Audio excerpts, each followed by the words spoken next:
کہ دنیا کے اندر جو ڈیولپمنٹ ہو رہی ہے، اور خاص طور پہ مشرق وسطیٰ کے اندر جو ڈیولپمنٹ ہو رہی ہے، اور مشرق وسطیٰ کے اندر جو مظالم کیے جا رہے ہیں، جو نسل کشی کی جا رہی ہے، اس کے اوپر مغربی ممالک کے اندر رہنے بسنے والوں کا جو انسانی حقوق کے اوپر اور انسانیت کے اوپر یقین رکھتے ہیں، ان کا جو اسٹانس تھا، اس اسٹانس کو ڈیوائڈ کرنے کی کوشش ہے۔ جو مشرق وسطیٰ کی آزادی کے لیے اور مشرق وسطیٰ میں جینے کا حق دینے کے لیے جو آوازیں مغرب سے اٹھ رہی تھیں، اب اس کا رخ کسی اور جانب موڑ دیا گیا ہے۔ تو یہ پورا تناظر ہے کہ جس کے اندر یہ فسادات ہوئے نہیں ہیں، بلکہ یہ فسادات کروائے گئے ہیں۔ دوسری بات، اہم ترین بات، اگر میں اس کو مزید جوڑ دوں چیزوں سے، تو لیبر حکومت کی دو غلطیاں ہیں۔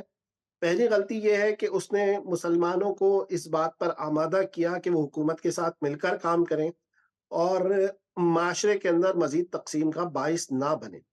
کیونکہ مسلم ووٹرز کا جو ٹرینڈ تھا، جو کہ دونوں پارٹیوں سے علیحدہ تھا، اس کی بنیاد پر یہ بات محسوس کی جا رہی تھی، خاص طور پہ جو برطانوی اشرافیہ ہے، جو برطانوی ایلیٹ ہے، برطانوی انٹیلیجنشیا ہے، وہ یہ سمجھتی تھی کہ اگر مسلمانوں کو آپ آن بورڈ لے کے نہیں چلیں گے تو اس کے نتیجے میں معاشرے میں بہت تفریق پیدا ہو۔ تو لیبر حکومت نے سب سے پہلا کام یہ کیا کہ مسلمانوں کو آن بورڈ لیا، اور اس کی وجہ سے انہوں نے جو انٹرنیشنل کورٹ آف جسٹس نے بنیامن نیتن یاہو کے خلاف جو وارنٹ جاری کیے تھے گرفتاری، اور اس کے خلاف برطانیہ نے کورٹ میں اپیل کرنے کے لیے جا رہا تھا، اس فیصلے کو پہ نظر ثانی کی اور اس فیصلے سے پیچھے ہو گیا کہ وہ اب نظر ثانی نہیں کرے گا۔ تو میں سمجھتا ہوں یہ پورا تناظر ہے چیزوں کا کہ جس کے اندر یہ فسادات کروائے جا رہے ہیں اور مسلمانوں کو تشدد پہ اکسایا جا رہا ہے۔ فساد نہیں ہے، حملے کروائے جا رہے ہیں، مساجد کو نشانہ بنایا جا رہا ہے۔ تو یہ وہ چیزیں ہیں، مسلمانوں کے کاروبار کو بہت بڑی تعداد میں نقصان پہنچایا گیا، ان کے گھروں کے باہر نازیبا نعرے لگائے گئے، سلوگن لکھے گئے۔ تو مسلمانوں کو تشدد پہ بھڑکانے کی کوشش کی جا رہی ہے، لیکن مسئلہ یہ ہے کہ مسلمان گزشتہ 20 سال 24 سال کی پٹائی کے بعد بہت کچھ سمجھ چکے ہیں، اور برطانیہ کے اندر جو سب سے اہم ترین ڈیولپمنٹ ہے، جو سب سے بڑی ڈائنامک تبدیلی ہے، وہ یہ ہے کہ برطانیہ کے اندر مسلم پاپولیشن کا نصف سے زیادہ وہ ہے جو یہاں پر پیدا ہوا ہے، اور جو لوگ یہاں پر پیدا ہوئے ہیں وہ ان کو انہی کے ڈکشن کے اندر،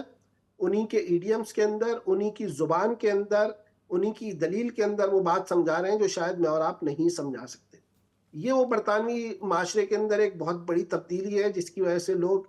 مسلمانوں کی جانب، مشرق وسطیٰ کی جانب اور اسلام کی جانب توجہ کر رہے ہیں، اور وہ سننا چاہتے ہیں کہ آپ کا آرگیومنٹ کیا ہے، آپ کے پاس کیا دلیل ہے۔